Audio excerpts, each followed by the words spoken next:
Well, if any of you folks like to mess around with old motor vehicles, this one might be fun to watch. An old guy told me one time many years ago, a gasoline engine needs three things to run. It needs spark, it needs fuel, and it needs compression. Well, we got a 1949 Buick that we're going to work on here that had compression. We had to deal with the spark, we had to deal with the fuel system. And it got kind of exciting along the way. So, please forgive the fat pinky finger in front of the camera, which some old guy put there just to bother you. And also, keep in mind that there's some salty language involved along the way, and if you got tender ears, you might want to go to somebody else's YouTube channel. I hope you enjoy this, and I hope you learn something. There's a 1949 Buick Hearse. It was built by the Flexible Company on a Buick Roadmaster chassis in 1949. Flexible was quite a company. They made hearses and flower cars. They made buses. And this Buick here hasn't run for about 6 years. And my friend Wendell here, who is a proud owner, I worked on this car for him 20 some odd years ago. But what happened was he put a new battery in it. And batteries store two things. A storage battery is what it's called. Now, it stores electrons, billions and billions of electrons that go through the wires, and they make magnetic fields so the starter will work, and they make heat so that the lights will work. Those are the good things that's in there, billions of them. Or as Carl Sagan would say, billions and billions. Well, the other stuff that batteries store is smoke. And technically you're supposed to leave the smoke in the battery. You don't want to take it out. Well, according to Wendell, he took some smoke out the other day. So he gave me a call, and I told him I'd come over here and see if we could figure out where that smoke was coming from and straighten things out so we can get this old girl to run. He just put a brand new gas tank in it, put some gas in it, and now we're going to get excited because we're going to see if we can't get this sucker to go. So what I'm going to do is I'm going to set this camera up so you can see what I'm doing. I should have brought a drop light, but I did not. I got one for you right here. Well, he's got one. Look at that. I mean, who could ask for anything more, right? We're looking at the side of a inline 8, a straight 8. You ever seen a straight 8 before? Well, it's 8 cylinders all in a row. And they were pretty popular up until the mid-50s when just about everybody went to V8s. These engines are 320 cubic inches. They kick out anywhere from 135 to 170 horsepower depending on the carburation in the cars. They were so tough that they were even put in buses for many, many years. And I was told, but I've not seen it with my own eyes, that during World War II, when every diesel engine went to the war effort and a civilian trucking company could not replace a diesel engine, they put these in semi-trucks to get them through the war, because these engines are that bulletproof and that tough. So let's just see here. I'm going to get a test light, and we're going to see if Mr. Wendell here has a short somewhere.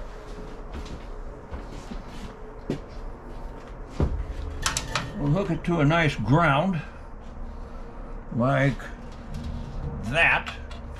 That should do it right there.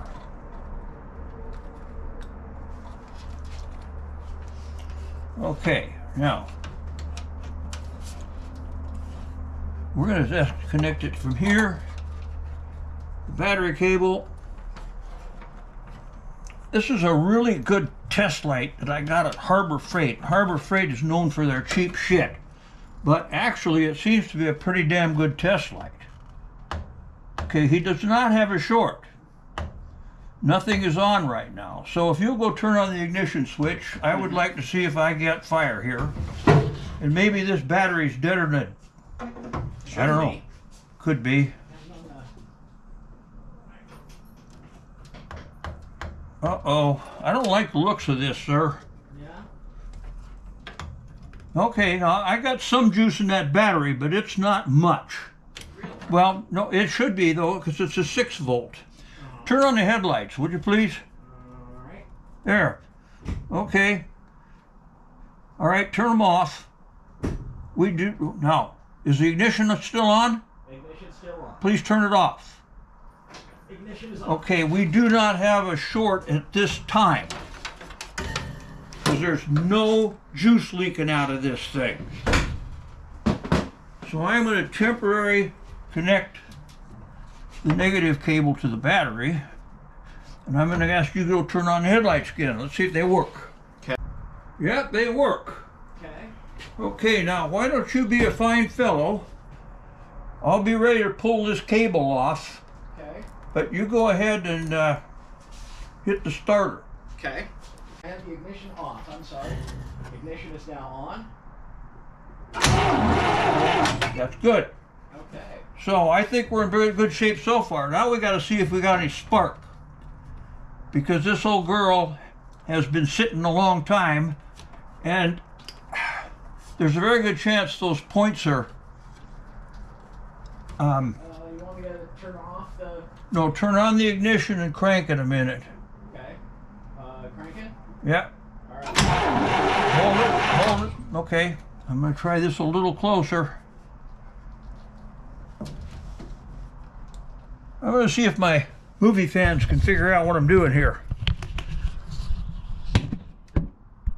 Right down here, I have placed the lead from the coil. I took it out of the distributor, right in the middle. I tucked it right in here alongside the engine, and I'm going to see if that sparks when Wendell hits the starter again. Go ahead. No. Okay, we're out of luck on that. So we are going to have to clean the points and see if we can't get some fire out of this fucker. Okay.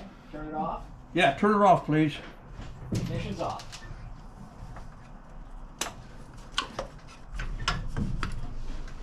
Okay, now, this is the rotor out of the distributor, and I have a real bad habit of leaving this fucker out of the distributor when I put it back together, so Wendell's going to remind me to put it back in.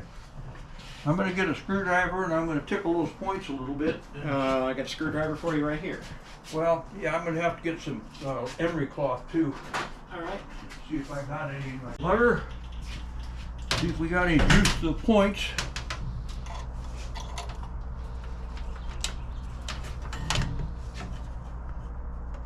Yeah, we got juice to the points.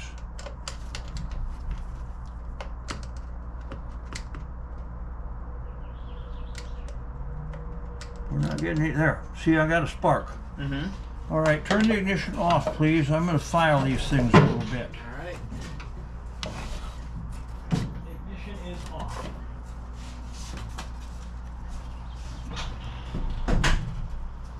Believe it or not, I have a points file somewhere, but I don't know where the damn thing went.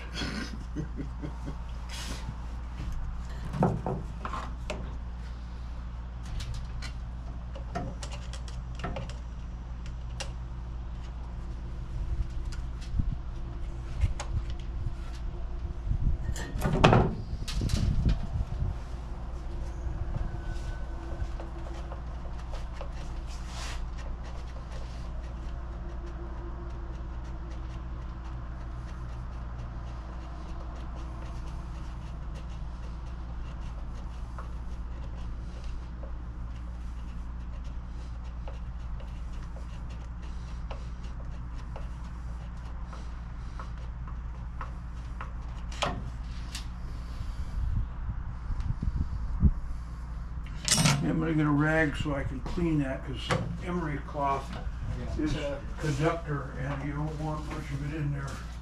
I got a couple of.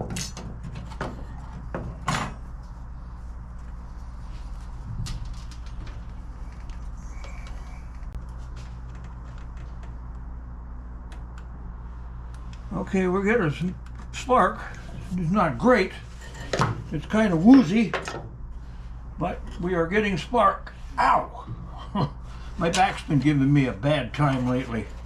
I bend over and I can't straighten up. This bullshit about turning 78 gets old fast, man. Well, I just clocked over 60 myself, so. Darn kids. Yeah. Now what we're going to do we're going to leave that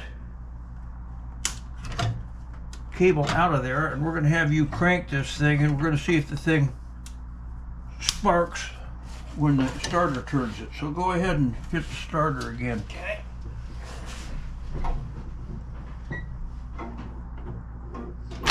Yep. Yeah, I like that. Okay. All right. And I did put the rotor back in. Thanks for reminding me.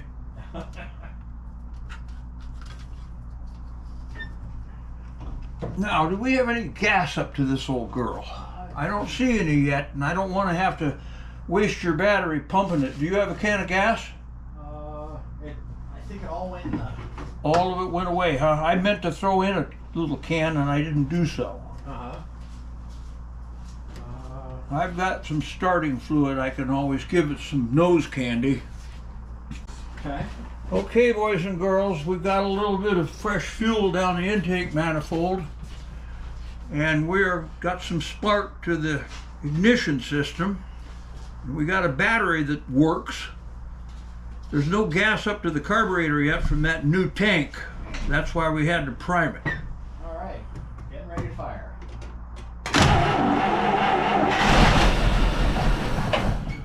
Okay, all we gotta do is prime it again. It should pump the gas up here pretty quick. Okay. Where did we put the gas can? Oh. Some fucker stole the gas can. There he is. There's the guilty party. This is an old can, man. This is before Ralph Nader and Al Gore got a hold of gas cans and fucked them up completely. Uh-huh. I like that jerry can you got out there. I got a couple of them myself. Yeah. Those are real gas cans. Mm-hmm.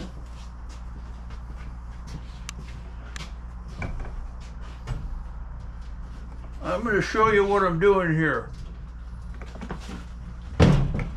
Okay, come on over here.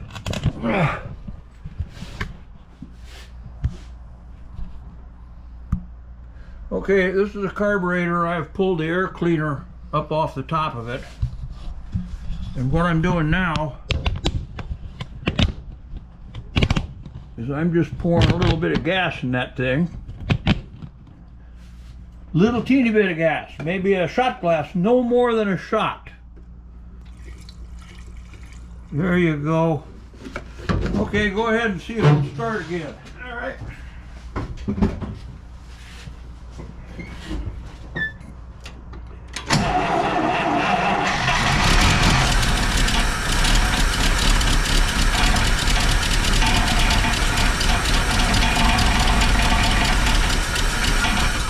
I got bad news for you, Wendell. Yeah. Your fuel pump is not drawing fuel out of that new tank. Uh-huh.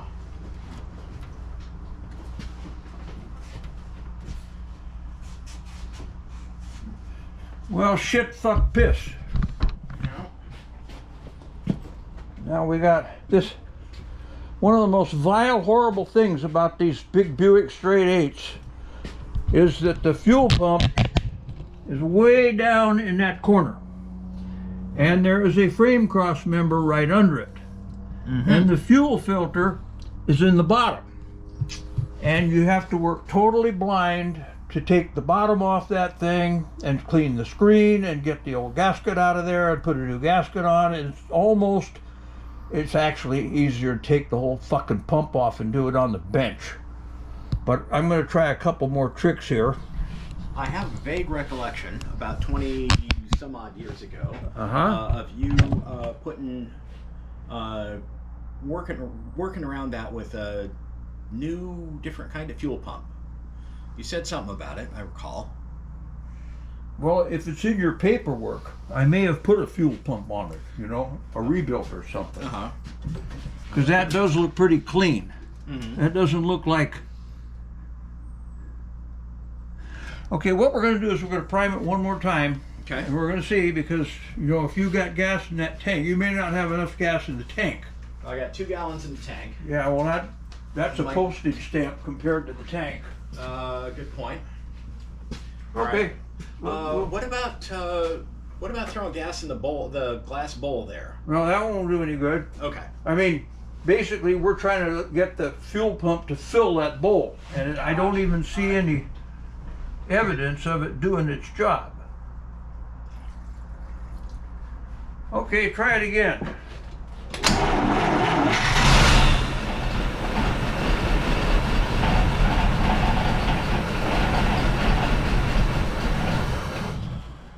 Oh my goodness.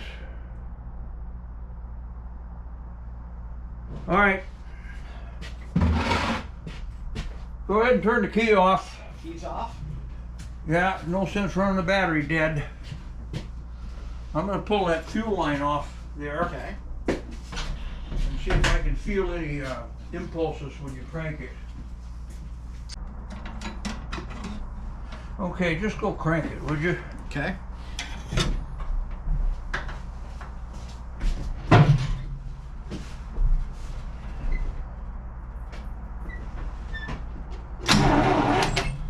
Keep going.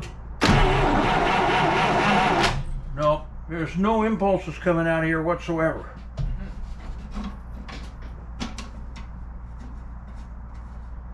So the pump is not pumping.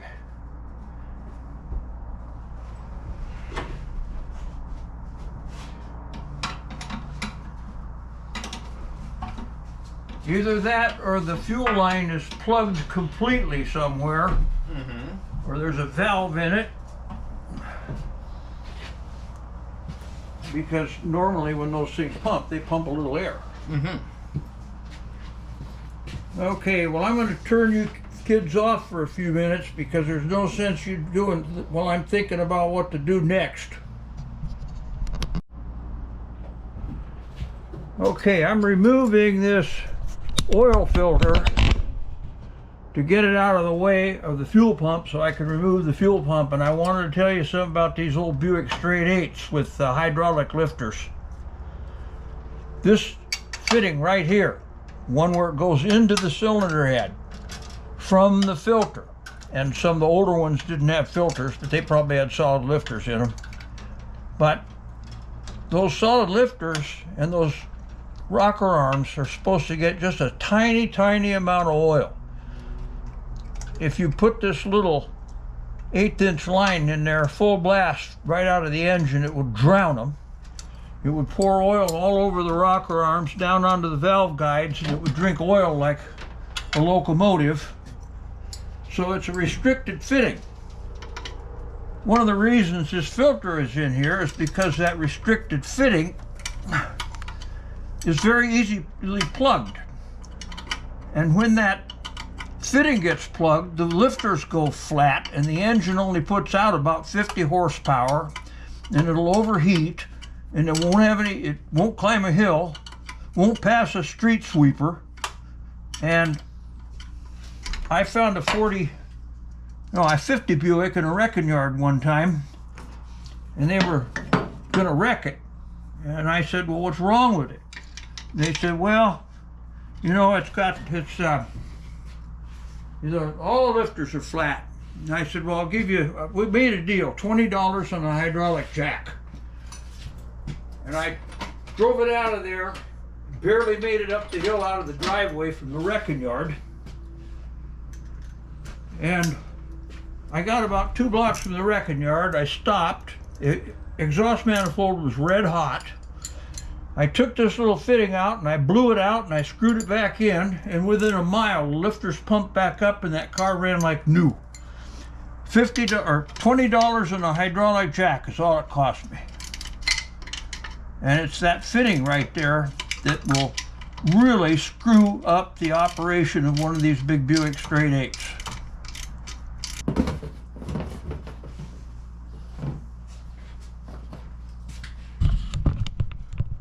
Okay, boys and girls, you can see down in that hole there's a fuel pump, and it's going to be an ugly son of a bitch to get out of there. And so we're going to deal with it here over the next half hour or so, and we'll leave you turned off because there's no sense running you step by step to take that prick out of there. Okay, as you can see, the fuel pump is missing. All the lines are disconnected. It came out of that hole down there. I had to take the oil filter off first to get to it. Then I had to take the air cleaner off because I couldn't disconnect one of the fuel lines. So I had to bring the fuel line that goes to the carburetor out with the pump and then unscrew it from the pump because the fitting was down in between that shock absorber down there and the frame and the timing cover of the engine. It was a really nice place for Mr. Buick to put the fucking thing. So anyway, we got the fuel pump out. We took the fuel filter end off, and lo and behold, it's drier than a popcorn fart on the 4th of July, and it's full of rust streaks. So it hasn't had any fuel in it for years. We know that. 6 years is what Wendell said since it ran. So I'm going to take it home. I'm going to see if it pumps. If it doesn't pump, I'll put a kit in it, and then we'll bring it back and we'll put it back on, and we'll make this old girl go again. But right now we're kind of at a stopping point because I'm going to have to either fix or rebuild this fucker and then get it back here on this machine. So this episode will stop for the time being, and we will see you later. Bye. Okay, here we are back at Wendell's Buick plantation, and what we did was we removed the fuel pump yesterday because it was not fuel pumping, and we took it back to our shop and we opened it up, and we found out that the inlet valve on the fuel side was stuck shut. So a little bit of compressed air and a little bit of TLC, and that sucker started pumping. So what we've done is a couple of things here. We put a little standpipe on that pump off of the discharge side, which goes to the carburetor, because the original fitting was way down there in between the timing gear cover, the shock absorber, which is part of the front suspension, and the engine block and the engine mount. And it was so bad and so tough to get to that we had to take the whole fuel line out with it between the carburetor and the pump. So what we're going to do right now, as you can see, I've got a guide stud that's screwed in there on one side. Now these fuel pumps can be a real bitch to install. It depends on what position the lobe on the camshaft is, because they have two pumps. It's a two-stage pump or a double pump, whatever the fuck you want to call it. The bottom side pumps fuel. The top side pumps air. And what it basically does is when the thing is pulling a hill and there's no vacuum in the intake manifold to run the windshield wipers, this little vacuum pump assists it and will actually run the windshield wipers when there's no vacuum in the intake manifold. So in the vacuum side of it, it's got an extremely strong spring.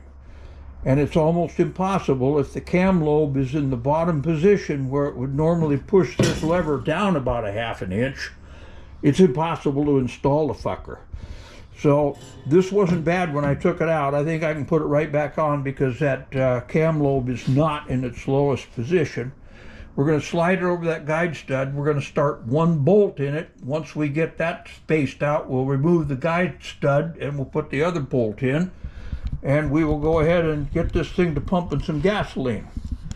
So I'm going to let you go back to sleep for a while I install this fucking pump, and then we'll see whether or not I can do a good job of it, because I got to put the fucking oil filter back on too, because it was in the way of everything. Okay, boys and girls, ladies and gentlemen, members of the Peanut Gallery, gender questioning. You probably wouldn't watch this shit anyway, but you're more than welcome to. This is Wendell's 1949 Buick. It has a 320 cubic inch straight 8 in it.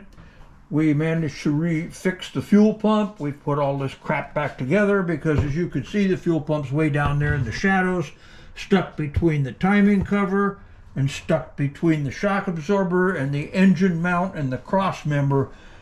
And it's got 4 lines hooked to it, which have minds of their own. They're steel lines, and boy, if you don't get them started straight and cross-thread them, you're fucked. Anyway, it's in there. So Wendell's going to pour a little gas in the carburetor, about a shot glass. You told me there was gas in that fucking tank. There was. Oh, there we go. Okay, you're good. Now let's fire this puppy up. Okay. Fire extinguisher.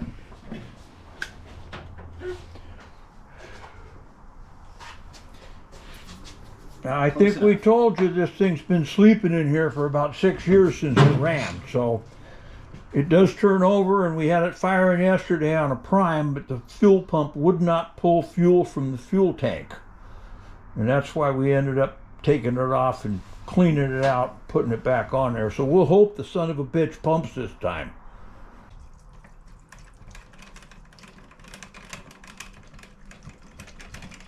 One more try.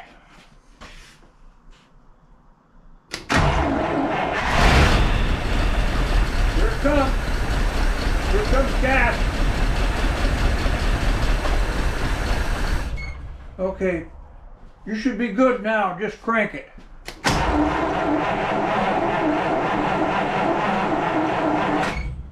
Okay, turn the ignition off. Pump it a couple of times. No, we ain't got a prime yet, but we've got fuel pumping to it because it's filled up the filter. But it's got a huge float chamber to fill up in this fucking carburetor. And since we don't have any more gas to prime it with, we'll just see it. Go ahead and crank it. I'll try to draw some up. Power on, and here we go.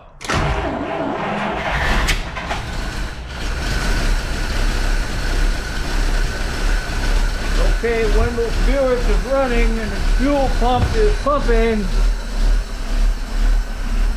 The choke is on. Oh, turn her off, turn her off, turn her off, turn her off. Ah, the fucking carburetor's fucked up. No wonder it was running rough. The needle valve is not working. And it filled the carburetor up over the top. Oh! And started blowing gasoline all over the fucking place.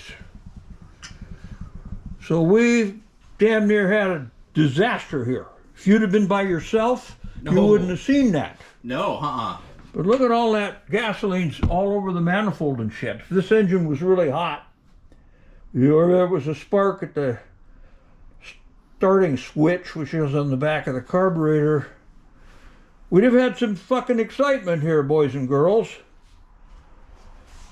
So how are we going to fix that? Well, we can take the top of the carburetor off.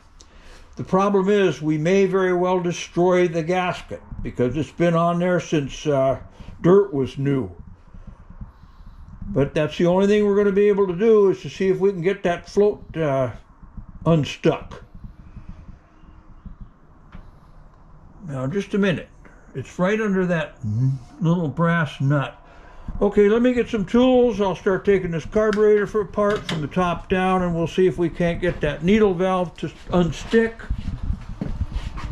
And we will let you folks go back to sleep for a little while I fuck with this carburetor. Maybe we'll bring in some narration once we got the lid off. So anyway, we'll see you a little later. Okay, this is the second time we're going to see if we can't get Wendell's wonderful old 49 Buick going. What happened was he started it up and it was running for a minute and the carburetor overflowed and shot gasoline all over the engine. We managed to shut it down before we had a fire. We took the top of the carburetor off. We cleaned the needle valve out. It had a whole bunch of shit in it. And we've cranked it now for about 30 seconds. The carburetor seems to be full and it doesn't seem to be overflowing. So he's going to try one more.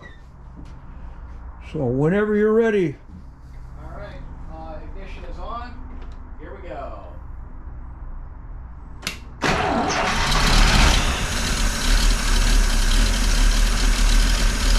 Okay, the carburetor is not overflowing yet.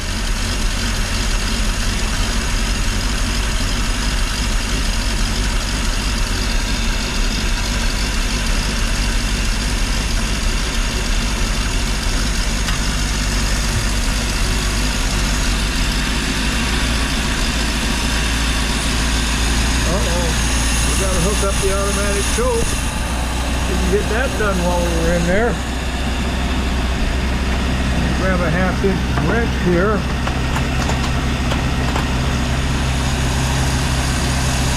There we go, got that on there.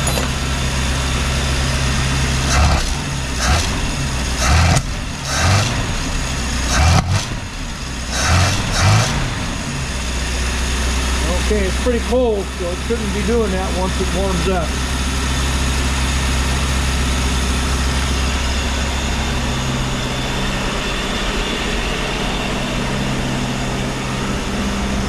How you do it for oil pressure in there?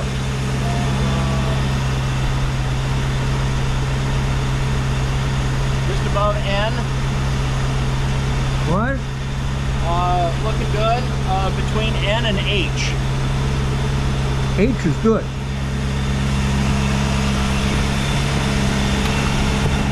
Yeah, I'm gonna start getting my fucking tools out of here. Now the next thing we're gonna do with this prick, we're gonna test the cooling system. We're gonna pressure check it because it looks like he's got a leaky radiator. Go ahead, Wendell.